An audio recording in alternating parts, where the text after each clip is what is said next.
The Empire State Building and the Waldorf Astoria Hotel are deeply connected, yet most people only know the surface story. Their history together is full of ambition, speed, and secrets. Let's start with the Waldorf Astoria. Originally two separate hotels, the Waldorf Hotel in 1893 and the Astoria Hotel in 1897, each built by a feuding branch of the Astor family.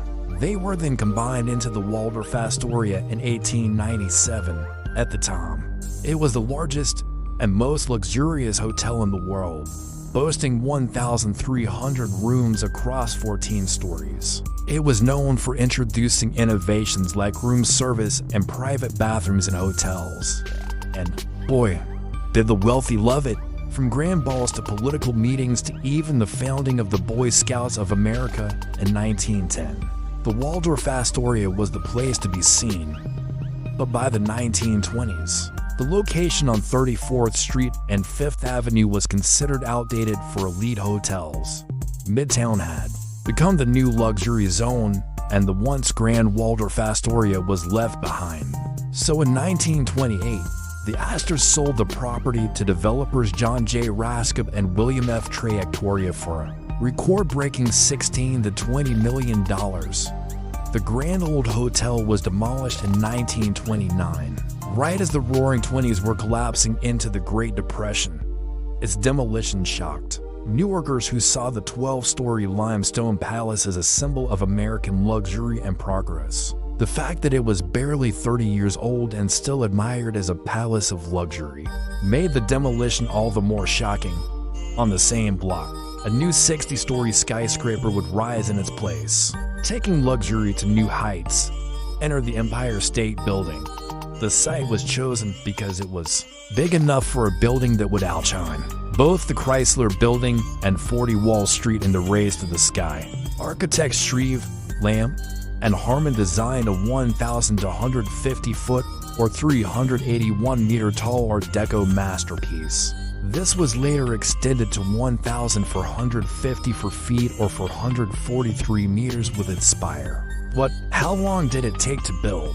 Well, let's talk about that. Construction began on March 17, 1930 and ended on May 1, 1931. That's right, just over a year. Total time for 110 days. To put that in perspective, the Eiffel Tower took 2 years to build and the Burj Khalifa, 8 years. Now those are some seriously impressive stats. It took over 3,400 workers to complete this feat of engineering, including many Mohawk iron workers from Canada who became famous for working high steel. These workers completed the steel frame at a rate of 4.5 floors per week. To achieve this speed, special derricks and cranes were designed just for the project. Materials were also delivered just in time by a logistical ballet of trains and trucks, reducing storage needs and allowing work to continue rain or shine. Additionally, the limestone facade was pre-cut and fitted like a puzzle, saving valuable time during construction. And you won't believe this next fact, but the official record says that only 5 workers died during construction. Now some historians say that the number was underreported. Still, it's a remarkably low number considering the dangerous working conditions of the era. Now let's talk about the spire. It was originally intended as a mooring mast for airships or dirigibles. Imagine passengers disembarking by gangplank 1,200 feet above Manhattan. Sounds exciting, doesn't it? Well, in practice, strong winds made this impossible. Only one airship ever attempted to dock there, and that was in 1931 when the airship attempted to land on the spire during a storm. It nearly capsized and had to be abandoned. Talk about a near disaster. Eventually, the spire became a broadcast antenna, solidifying the Empire State's role as a media icon. Now let us fast forward to the opening of the Empire State Building. In the midst of the Great Depression, nicknamed the Empty State Building because occupancy was so low in the 1930s, the observation deck became its main source of income, drawing tourists who paid 50 cents admission.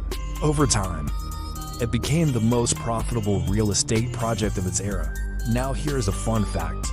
Did you know that there is a secret subway entrance to the Empire State Building? Yep, the building connects directly to NYC's subway system. How cool is that? Also, while we're talking about secrets, there are actually hidden floors above the public 102nd deck. The 103rd floor is used for maintenance, and VIPs and has a tiny outdoor balcony. During World War II, the tower's height made it a vital spot for watchmen scanning for enemy aircraft.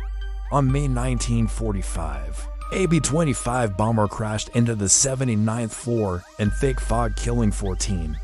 Amazingly, the building withstood the impact with minimal structural damage. Now let's talk about what most don't know. The Waldorf made a sort of resurrection. A new Waldorf Astoria hotel was built uptown on Park Avenue in 1931, and it became just as iconic as the original. The Waldorf represented old-world luxury while the Empire State symbolized modern ambition and speed. Together, they marked the transition from the Gilded Age to the Machine Age. From opulent marble ballrooms to towering steel skyscrapers. Now if you've made it this far, I have another fun fact for you.